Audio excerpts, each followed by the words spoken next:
ওমর ডাক দিয়া কই, কিরে খাব্বাব, তোমার কি ছোটবেলা তোমার জিহ্বাটা কেটে গেছিল নাকি? তোমার ঠোঁটটা কেটে গেল নাকি?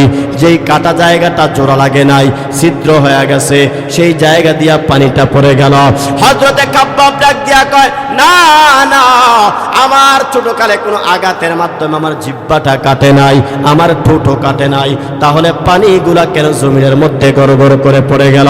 হযরতে খাব্বাব চোখের পানিগুলা ফেরে কান্নার আওয়াজ দিয়া বলতেছে, ও খলিফাতুল মুসলিমিন, আপনি যখন জানতে চাইলেন তাহলে আমি আমার ইসলাম গ্রহণের ঘটনাটা আমি আপনাদেরকে শোনা দেই। ওগো খলিফাতুল মুসলিমিন ওমর, আমার জিহ্বাটা কেমন করে ফাঁকা হয়ে গেল, আমার ঠোঁটটা কেমন করে ফাঁকা হয়ে গেল, ভালো করে শোনেন। আমি যখন মক্কার একটা সম্ভ্রান্ত পরিবারের ছেলে, আমার বাবার টাকার অভাব ছিল না, আমার চাচা জাদাদের টাকা পয়সার অভাব ছিল না, মক্কার মধ্যে একজন প্রভাবশালী মানুষের সন্তান হলাম আমি খাব্বাব। আমি খাব্বাব যখন গবেষণা করে দেখলাম মক্কার মধ্যে মুহাম্মদের চাইতে দামি কোনো মানুষ নেই। আল্লাহু আকবার বলেন। মক্কার মধ্যে আব্দুল্লাহর সন্তান মুহাম্মদের চাইতে দামি কোনো মানুষ নাই। মক্কার মধ্যে মুহাম্মদের মতো এমন চরিত্রওয়ালা মানুষ নাই, এমন আখলাকওয়ালা মানুষ নাই।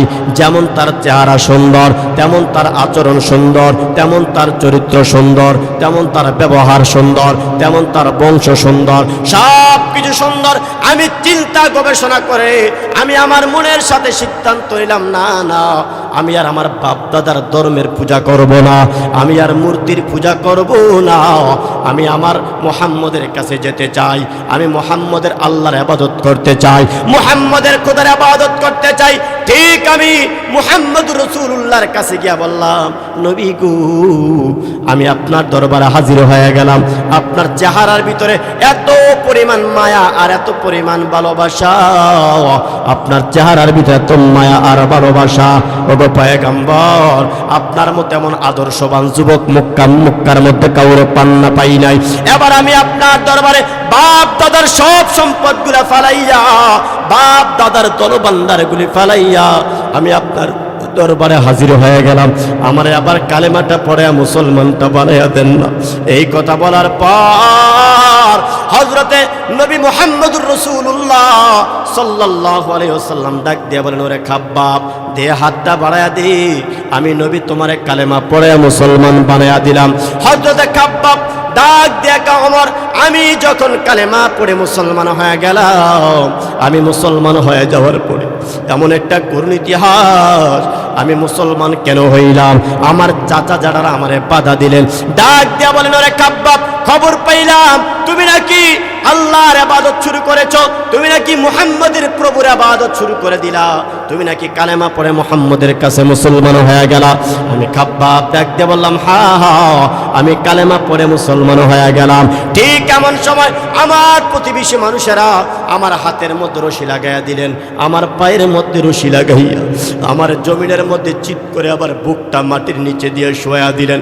এই মক্কার মরুভূমির বালু এত পরিমাণ গরম, এত পরিমাণ গরম, দুনিয়ার মানুষ সহ্য করার মতো নয়।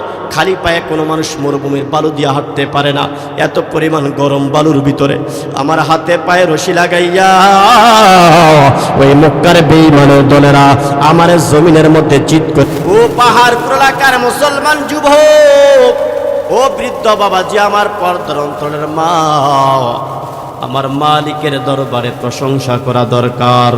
আমার মালিক আমার কত মহান, আমার আল্লাহ কত মহান, আমার আল্লাহ কত দয়াময়।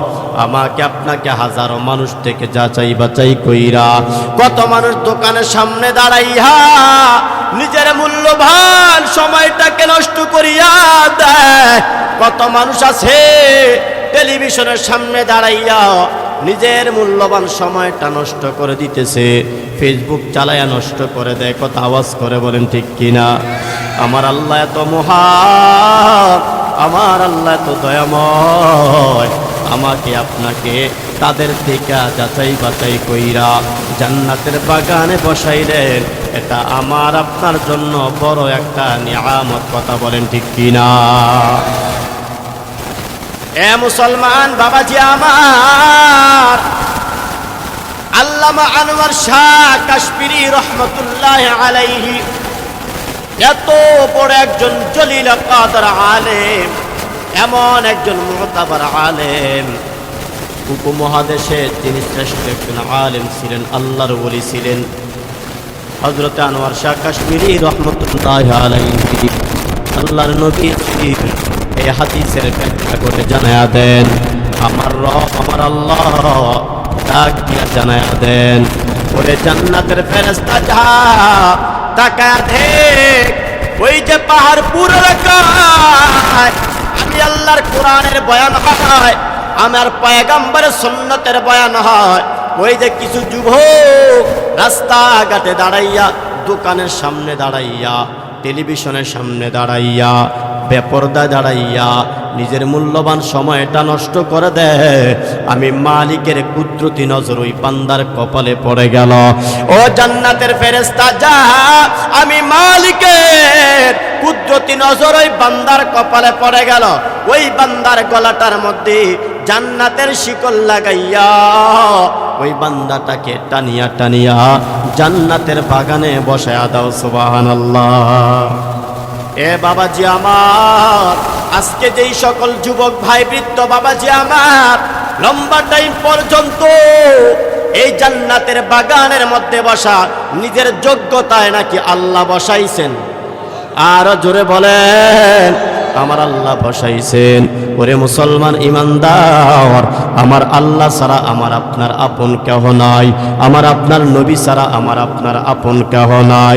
যেদিন হাসরের ময়দান কায়েম হয়ে যাবে, যেদিন মিজানের পুল সিরাতের কায়েম হয়ে যাবে, যেদিন হাউজে কাউসার হয়ে যাবে, সেদিন আমার আল্লাহ ছাড়া আর আমার নবী ছাড়া আমার আপনার আপন বলতে কেউ থাকবে না।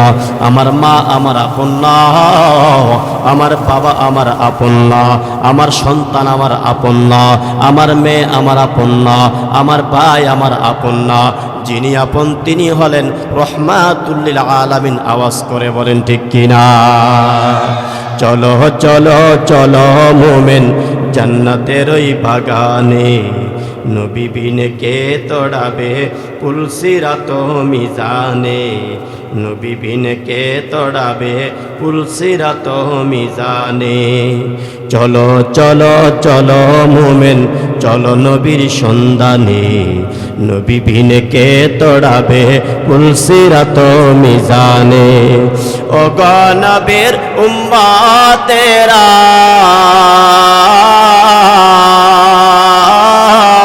হোয়া আজি দিশে হারা, ও গো নবীর উম্মতেরা হোয়া আজি দিশে হারা।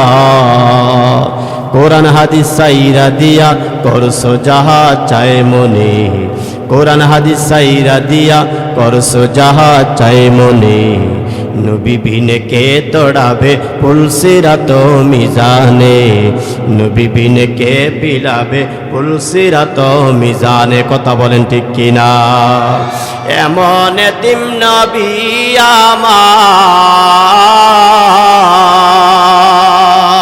পিতা মাতা নাই যে তাহার, এমন এতিম নবী আমার, পিতা মাতা নাই যে তাহার।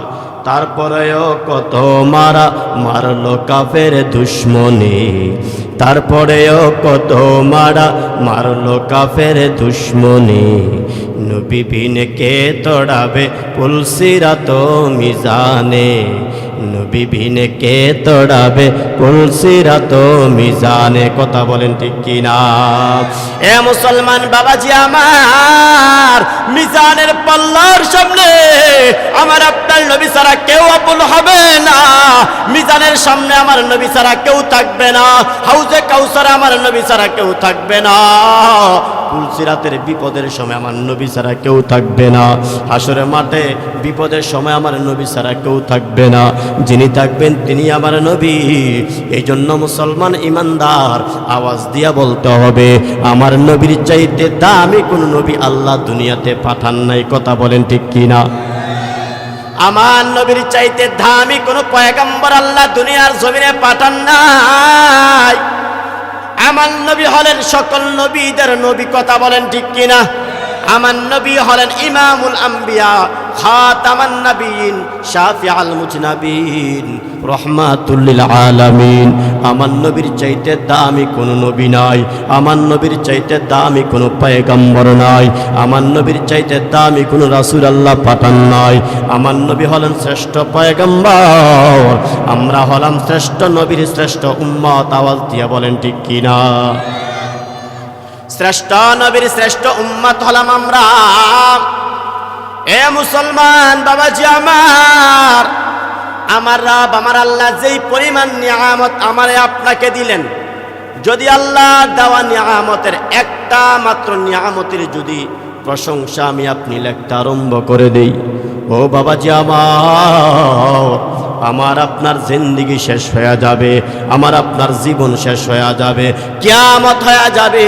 কিন্তু আমার আল্লাহর দেওয়া একটা নিয়ামতের প্রশংসা কিয়ামত পর্যন্ত লিখে শেষ করা যাবে না, ঠিক কিনা? এ মুসলমান যুবক ভাই, ও পর্দার অন্তরে আমার মা,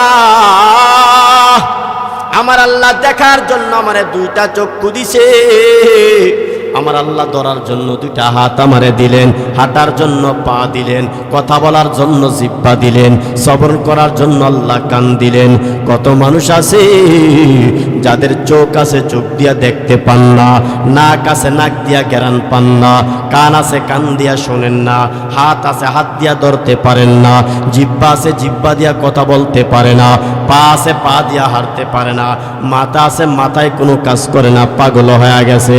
আমার মালিক এত মহান, এত মহান, আমার আল্লাহ এত মহিয়ান, আমার আল্লাহ আমার আপনার প্রতি এত মায়া করে, এত দয়া করছে। আমার আল্লাহ আমার আপনার প্রতি এত মায়া কইরা এত পরিমাণ নিয়ামত দিলেন, একটা চোখের দাম তামাম পৃথিবী দেওয়া হয় না। আল্লাহ এত সুন্দর করে সাজায়া দিলেন, আমি শ্বাস বাহির করি আবার ঢুকাইয়া দেই, শ্বাসটা বন্ধ হয়ে গেলে মরণ হয়ে যাবে, কথা বলেন ঠিক কিনা? আল্লাহ এত বড় এত পরিমাণ নিয়ামত আমারে আপনারে দিলেন। আমার আল্লাহর এত নিয়ামতের মধ্যে একটা নিয়ামতের যদি প্রশংসা আমি আপনি লিখতে আরম্ভ করে দেই, আমার রব আমার আল্লাহ জানায়া দেয়, বান্দা তোর জীবন যৌবন শেষ হয়ে যাবে, আমি আল্লাহর দেওয়া একটা নিয়ামতের শুকরিয়া আদায় করা কিয়ামত পর্যন্ত কোনোদিন শেষ হবে না, ঠিক কিনা? এই প্রশংসা আমার রব আমার আল্লাহ কুরআনুল কারীমের 16 নম্বর সিপারায় সূরাতুল কাহফের 109 নম্বর আয়াতের কারিমার মধ্যে আল্লাহ জানায়া দেন, কুল্লাউ কানাল বাহরু মিদাদাল লিকালিমাতি রাব্বি লানাফিদাল বাহরু ক্বাবলা আন তানফাদা কালিমাত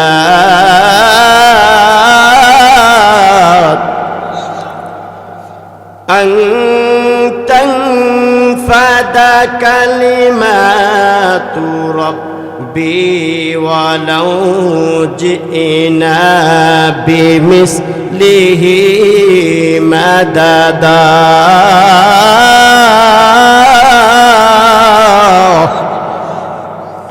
আমার রব আমার আল্লাহ জানায়া দেন, ও পয়গম্বর আপনি উম্মতকে জানায়া দেন, কুল্লাউ কানাল বাহরু মিদাদাল লিকালিমাত, ও নবী আমার আপনি জানাইয়া দেন, আমি আল্লাহ বান্দাকে যেই পরিমাণ নিয়ামত দিলাম, আমি আল্লাহর একটা নিয়ামতের প্রশংসা যদি বান্দা লিখতে আরম্ভ করে দেয়, ও মুসলমান ভালো করে শুনে নাও, আমার আল্লাহ বলেন তামাম পৃথিবীর সকল পানিগুলাকে যদি কালি বানাও, আটলান্টিক মহাসাগরের পানিগুলা যদি কালি বানাও, তুমি যদি আবার সমুদ্রের পানিগুলা কালি বানাও, তুমি ভারত সাগরের পানি কালি বানাও, আরব সাগরের পানিগুলা কালি বানাও, নদীর পানিগুলাকে কালি বানাও, খাল বিলের পানিগুলাকে কালি বানাও, তামাম পৃথিবীর যতগুলি গাছ আল্লাহ দিয়েছেন, গাছগুলা কেটে কেটে যদি কলম বানাও, তামাম পৃথিবীর সকল পানিগুলাকে কালি বানাইয়া যদি ওই কলমের ভিতরে ঢুকাইয়া দেন, ও মুসলমান, আমার আল্লাহ যে আমার দেখার শক্তি দিলেন, আমি যে শ্বাসটা ঢুকাইয়া আবার বের করি, আবার ঢুকাই আবার বের করি, তামাম পৃথিবীর সকল পানিগুলাকে যদি কালি বানাইয়া আমার আল্লাহর যদি প্রশংসা লিখতে আরম্ভ করা দেয়, ও মুসলমান ইমানদার, ও মুসলমান ইমানদার, আল্লাহর গোলাম, আমার আপনার জিন্দেগি শেষ হয়ে যাবে, তামাম পৃথিবীর কলমগুলি শেষ হয়ে যাবে, কালিগুলা শেষ হয়ে যাবে, কিন্তু আমার আল্লাহর দেওয়া একটা নিয়ামতের প্রশংসা কোনোদিনও লেখা শেষ হবে না। আর জোরে বলেন আল্লাহু আকবার। হে মুসলমান বাবাজি, আবার আমার আল্লাহ যেই পরিমাণ নিয়ামত আমাকে আপনাকে দিছে, আল্লাহর দেওয়া নিয়ামতের প্রশংসা লিখতে আরম্ভ করলে শেষ হবে না রে বাবা।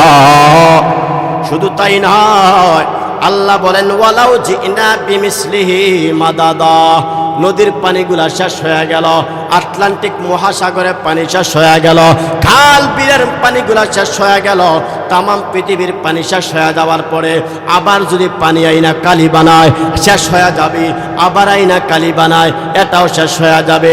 এমনিভাবে কিয়ামত পর্যন্ত যদি লিখতে আরম্ভ করে দেয়, আমার মালিকের প্রশংসা লেখা কোনো দিনও শেষ হবে না, ঠিক কিনা? মসি হলে পৃথিবীর বাড়ি তামাম, গাছপালা সবই যদি হয় রে কলম, মসি হলে পৃথিবীর বাড়ি তামাম, গাছপালা সবই যদি হয় রে কলম, শেষ হবে না রে লিখা তব গুণগান। শেষ হবে? শেষ হবে না রে লিখা তব গুণগান, ও গো রহিম রহমান, অদম কিভাবে গাবো তব গুণগান, অদম কিভাবে গাবো তব গুণগান। কথা আওয়াজ করে বলেন ঠিক কিনা? আমার জীবন শেষ হয়ে যাবে, আমার যৌবন শেষ হয়ে যাবে, কিন্তু আমার মালিকের প্রশংসা লেখা কোনো দিনও শেষ করা সম্ভব নয়। এ মুসলমান বাবাজি আমার, এই জন্য আমি এক নম্বর সব চাইতে বেশি ভালোবাসবো আমি আমার আল্লাহকে। জোরে বলেন কাকে? আর জোরে বলেন।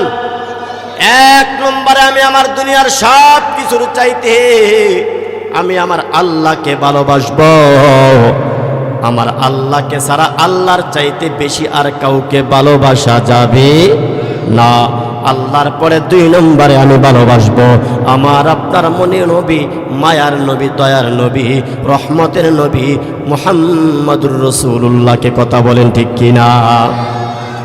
তাহলে বোঝা গেল আমি এক নম্বরে ভালোবাসবো আমি আমার আল্লাহ, দুই নম্বরে আল্লাহর পরে ভালোবাসবো আমি আমার নবীকে।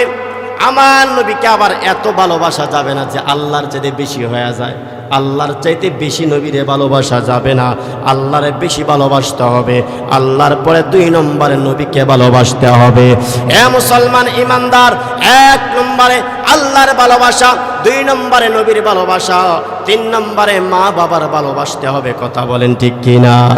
ও মুসলমান যুবক ভাই, এই জন্য মা বাবার প্রতি প্রেম আর ভালোবাসা হওয়া চাই, নবীর প্রতি প্রেম ভালোবাসা হওয়া চাই, আল্লাহর প্রতি প্রেম ভালোবাসা হওয়া চাই।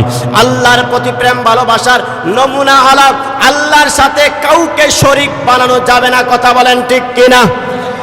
একমাত্র সাজদা দেওয়ার মালিক হলেন আমার আল্লাহ। আল্লাহর কুদরতি পাও ছাড়া কাউকে সাজদা দেওয়া যায় না।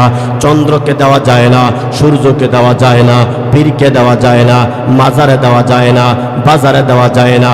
সাজদা দেওয়া জায়গা একমাত্র আমার আল্লাহর কুদরতি পায়ে। কথা বলো ঠিক কিনা? আল্লাহকে ছাড়া কাউকে সাজদা দেওয়া যাবে? একমাত্র আল্লাহকে সাজদা দেওয়া, আল্লাহ ছাড়া কাউকে সাজদা দেওয়া যায় না। মাজারের সাজদা দেওয়া যায় না। মাজারের ক্ষমতা নেই সন্তান দেওয়ার, পীরের ক্ষমতা নেই সন্তান দেওয়ার, কোনো আলেমের ক্ষমতা নেই সন্তান দেওয়ার, কোনো ডাক্তারের ক্ষমতা নেই সন্তান দেওয়ার, কোনো আলেমের হাফেজের সন্তান নেই ক্ষমতা দেওয়ার, কোনো কবিরাজের ক্ষমতা নেই সন্তান দেওয়ার। সন্তান দেওয়ার ক্ষমতা একমাত্র আল্লাহর। কথা বলেন ঠিক কিনা? আল্লাহ ছাড়া আর কেউ সন্তান দেওয়ার ক্ষমতা রাখে ইজ্জত আর সম্মানের মালিকও কি? রিজিকের মালিক কে? সকল কিছুর মালিক হলেন আমার মহান রব, আমার আল্লাহ। আল্লাহ ছাড়া কেউ দেওয়ার ক্ষমতা রাখতে পারে? এই জন্য আমরা চাইবো কার কাছে? আরো জোরে বলেন, পিছনে যুবক ভাইরা বলেন, কার কাছে চাইবো? আল্লাহর কাছে। তাহলে এক নম্বরে আল্লাহর ভালোবাসা, আল্লাহর ভালোবাসার পরে 2 নম্বরে আমি আপনি ভালোবাসবো কাকে? আমার আপনার নবীকে। কাকে? নবীকে।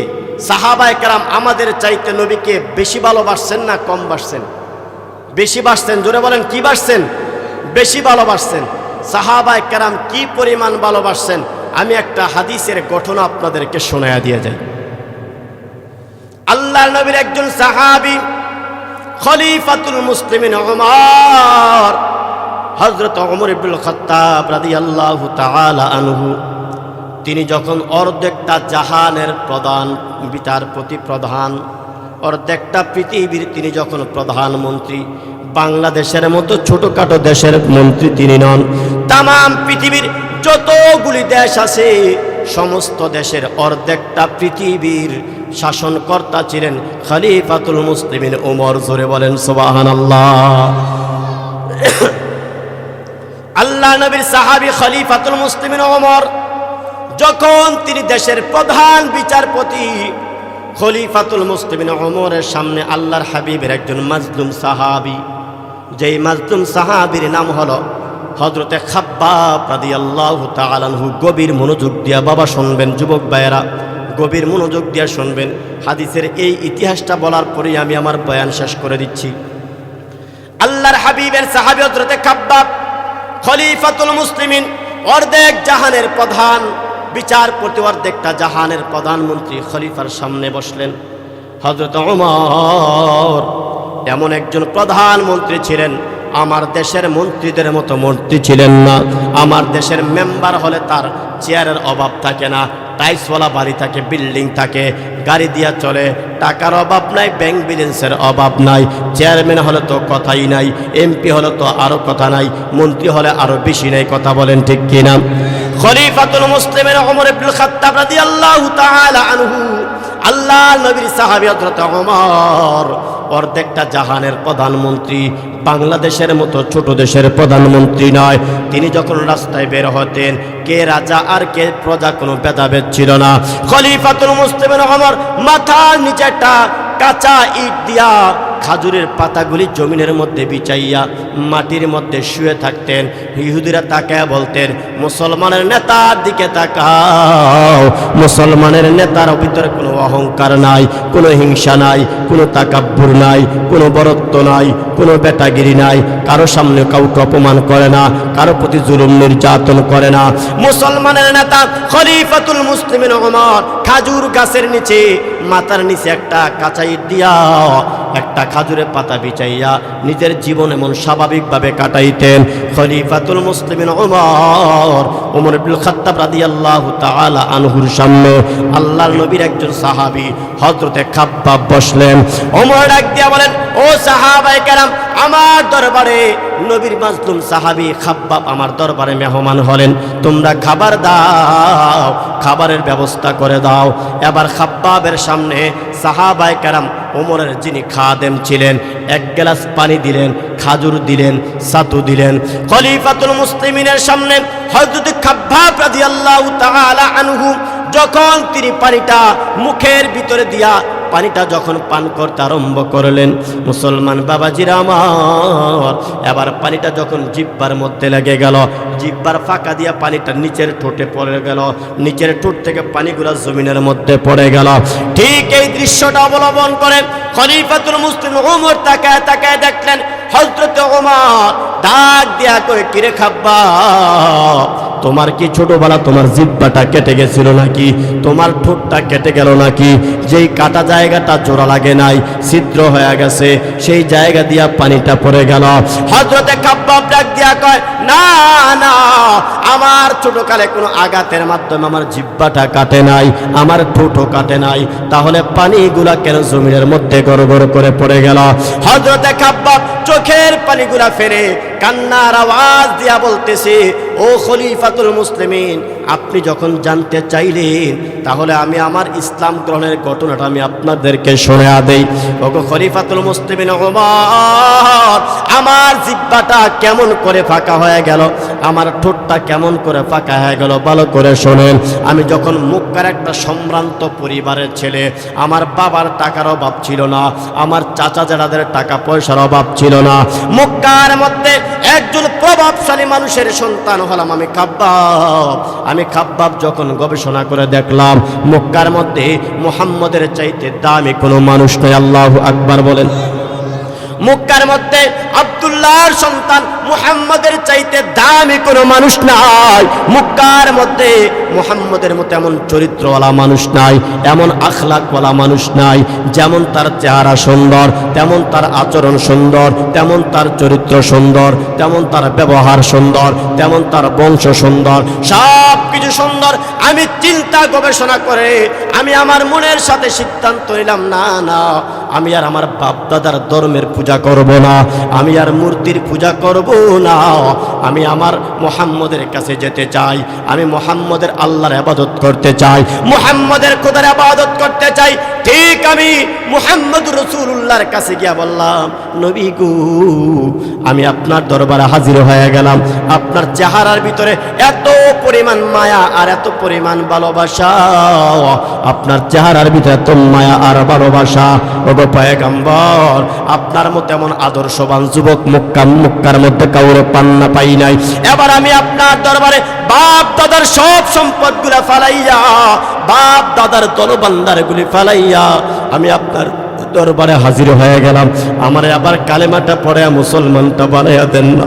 এই কথা বলার পর হযরতে নবী মুহাম্মদুর রাসূলুল্লাহ সাল্লাল্লাহু আলাইহি ওয়াসাল্লাম ডাক দিয়ে বলেন, ওরে খাব্বাব, দে হাতটা বাড়ায়া দে, আমি নবী তোমারে কালেমা পড়ে মুসলমান বানাইয়া দিলাম।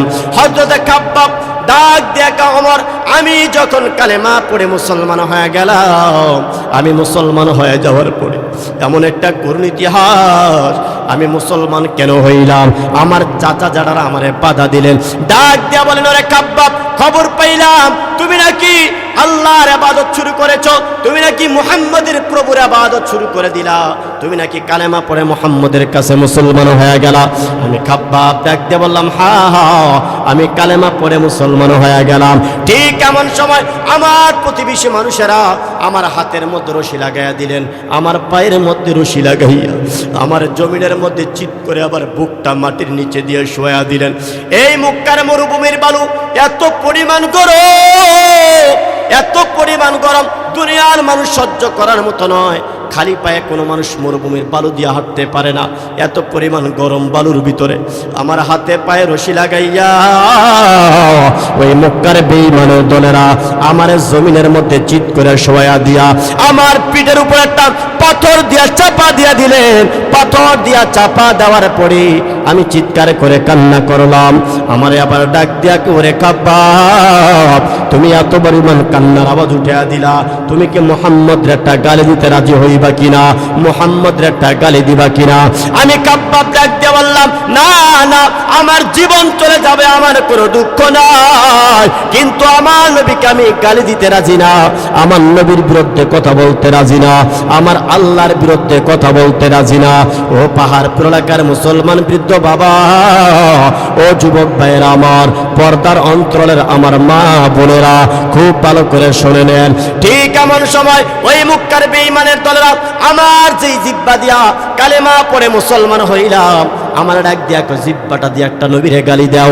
আমি যখন রাজি হইলাম, ওই মক্কার বেঈমানের দল এবার তারা 4-5 জন মানুষ আমার হাতে পায়ের মধ্যে চাপ দিয়ে ধুইরা আমার মুখটাকে এমন ভাবে ধরছে, আমার জিহ্বাটা টান দিয়া মুখ থেকে বের করে ফেলছে। আমার জিহ্বাটা বের করে দেওয়ার পরে আমাকে আবার ডাক দেয়া, করে খাব্বাব, তোমার জিহ্বাটা তোমার মুখ থেকে বের করে দিলাম, এখনো সময় আছে, কালেমা ছেড়ে দাও। আমি মাথাটা নেড়ে নেড়ে বললাম, না না, আমি কালেমা ছাড়তে রাজি না। আমি জাহান্নামের পথে ছিলাম, আমি জান্নাতের পথে চলতে চাই। আমি নবীর আদর্শ নিয়ে বাঁচতে চাই, দিন শরীয়ত নিয়ে বাঁচতে চাই। আমি মুহাম্মদের বিরুদ্ধে কথা বলবো না, কালেমার বিরুদ্ধে বলবো না, কোরআনের বিরুদ্ধে বলবো না, শরিয়া ধর্মের বিরুদ্ধে কথা বলতে আমি রাজি না। ঠিক এমন সময় ওই মক্কার বেঈমানের দল একটা আর দুইটা নয়, একটা দুইটা নয়, 10টা 11টা খাজুর গাছের একেবারে কাঁচা কাঁচা কাঁটাগুলা, খাজুরের কাঁটাগুলা কত চিকুন, ওই খাজুরের কাঁটাগুলা তারা কাইটাইরা আমার জিব্বাটা টান দিয়া বের কইরা আমার জিব্বাটার ভিতরে একসাথে 10-11টা কাঁটা ঢুকে দিছে। আমার জিব্বার ভিতরে যখন কাঁটাগুলা ঢুকে দেয়, শুধু তা নয়, আমার পিচের ঠোঁটটা টান দিয়ে আমার ঠোঁটের ভিতরে ঢুকে দিছে। আমার দাঁতের মাড়িগুলার এখান দিয়ে ঠোঁটের ভিতরে কাঁটাগুলা ঢুকে গেছে। এরপরে কাঁটাগুলা ছেড়ে দিছে। কাঁটাগুলা ছেড়ে দেওয়ার পর এবার আমার জিব্বা তোর মুখের ভিতরে যায় না। আমি চিৎকার করে কাঁদতেও পারি না, আমি শুধু হাউমাউ করে কাঁদি। আমি শুধু গইরাইতে থাকি, কারণ আমার হাতও বাঁধা, আমার পাও বাঁধা, আমার জিব্বাটাও তারা কাঁটা দিয়ে বেঁধে ফেলছে। আমার জিব্বা থেকে এত পরিমাণ রক্তগুলা জমিনের মধ্যে পড়ে।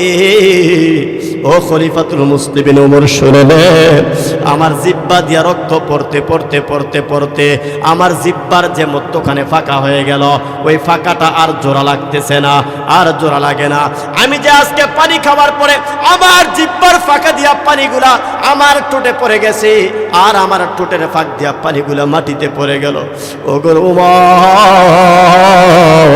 এটা আমার নিজের কোনো ব্যথার কারণে নয়। আমি কেন কালেমা পড়ে মুসলমান হইলাম, এটাই ছিল আমার অপরাধ। আমি কেন মুহাম্মদুর রাসূলুল্লাহকে ভালোবাসলাম। ওই মক্কার বেঈমানের দল আমার জিব্বার মধ্যে এইভাবে কাঁটাগুলা ঢুকাইয়া দিয়া, ওই ছিদ্রগুলো এখনো আর বন্ধ হয় নাই।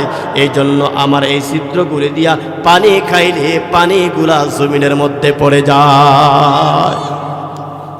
শুধু তাই নয় গো, ওমর খলিফাতুল মুসলিমিন ওমর চিৎকার করে বসা থেকে দাঁড়ায় গেলেন, ডাক দিয়া একেবারে কাব্বাব, এত পরিমাণ কষ্ট সহ্য করলা, এত পরিমাণ আঘাত সহ্য করলা, ডাক দিয়া ওমর রে, শুধু এখানে ক্ষান্ত নয়, শুধু এখানেই শেষ নয়, এবার আমার পিঠের কাপড়টা উঠাইয়া দেখাইতেছি, দেখে নেন। এবার হযরতে খলিফাতুল মুসলিমিন ওমরের সামনে হযরতে কাব্বাব রাদিয়াল্লাহু তাআলা আনহু নিজের পিঠের কাপড়টাকে উঠাইয়া যখন তিনি দেখাইয়া দিলেন, হযরত ওমর তাকায়া দেখে পিঠের মধ্যে টিউমারের মতো দেখা যায়, বসন্ত রোগের মতো দেখা যায়, কুষ্ঠ রোগের মতো দেখা যায়। হযরত ওমর ডাক দিয়া কয়, ও কাব্বাব, তোমার পিঠের ভিতরে কি বসন্ত হয়েছে না টিউমার হয়েছে? কাব্বাব তোমার মতো, হযরতে বেলালের মতো, খুবাইবের মতো, এই তিনজনের মতো এত পরিমাণ ইসলামের জন্য ত্যাগ স্বীকার করছে আমি আর কাউকে দেখি না।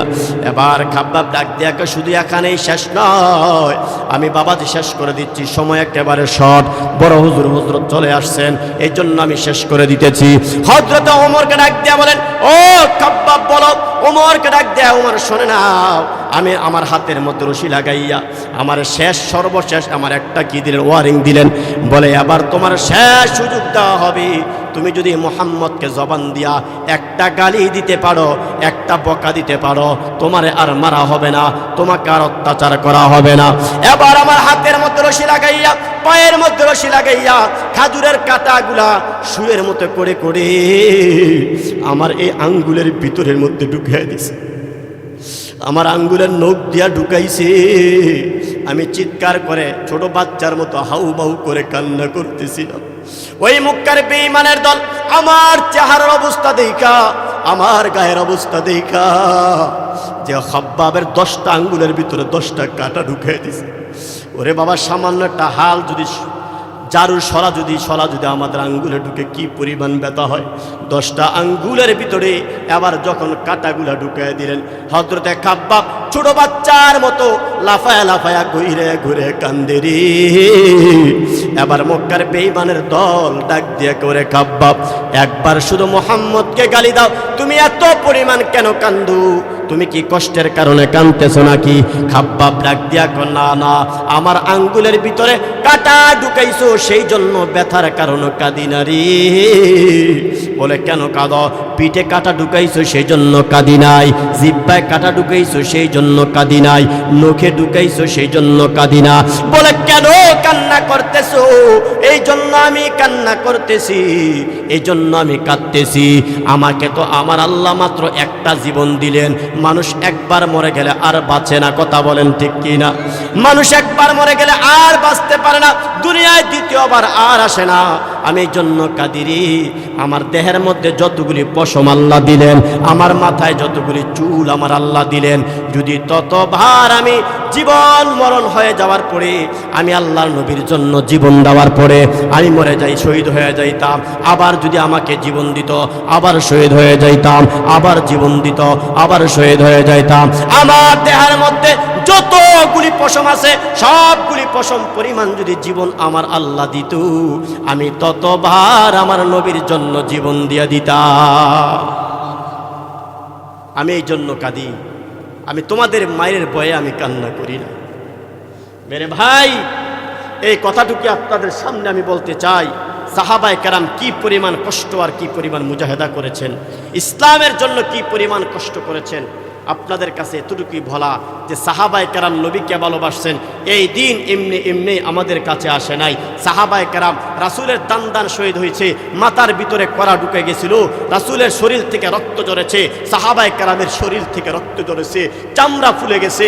এই ইতিহাস শোনার পরে হযরতে ওমর খাব্বাবকে জড়ায়া দইরা কপালে চুমু দিলেন, হাতে চুমু দিলেন, পিঠের মধ্যে চুমু দিয়া বলতেছে, আরে খাব্বাব, তুই ইসলামের ইতিহাসে এত পরিমাণ কষ্ট সহ্য করেছো, আমি ওমর তো বীরের বেশে রাজার হালতে কালেমা পড়ে মুসলমান হয়েছিলাম, আমি ওমরের বিরুদ্ধে মুক্কার কোনো বেঈমান তরবারি তুলতে সাহস পাই নাই, আর তুমি খাব্বাব এত পরিমাণ কষ্ট সহ্য করেছো, আয় আমি ওমরের বুকে আয়। আমি ওমর বলতে চাই, যদি তোর মতো জীবন আমার হতো, আমার জীবনটা ধন্য হয়ে যেত। আমি ইসলামের জন্য কি করলাম আর তুমি খাব্বাব কি করেছো? আল্লাহু আকবার। আল্লাহর হাবিবের সাহাবায়ে কেরাম নবীর প্রেম আর ভালোবাসার জন্য, ইসলামের জন্য এত পরিমাণ এত কষ্ট সহ্য করেছেন। আল্লাহু আকবার। আমরা কষ্ট করতে রাজি আছি তো ইনশাআল্লাহ? আমাদের কাছে ইসলাম এসে গেছে, এবার শুধু আমরা ইসলামকে নিজেদের ভিতরে ফিট করা, আমরা শুধু নামেই মুসলমান, কাজে মুসলমান হতে পারি না।